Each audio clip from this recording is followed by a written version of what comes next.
শোনাই শোনো আয়ুব নবীর করুণ ঘটনা, সঙ্গী সাথীরা চলে গেল থাকলো রহিমা। শোনাই শোনো আয়ুব নবীর করুণ ঘটনা, সঙ্গী সাথীরা চলে গেল থাকলো রহিমা। কুষ্ঠ রোগে আয়ুব নবীর পচিল দেহ, গ্রামবাসীরা সেখান হতে তাড়িয়ে দিল। স্বামীকে নিয়ে বিবি তখন যাই অন্য গ্রামে, সেখান হতে তাড়িয়ে দিল চলে গেল জঙ্গলে। কত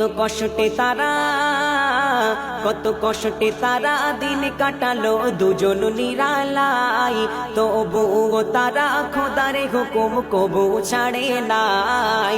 শোনাই শোনো আয়ুব নবীর করুণ ঘটনা, সঙ্গী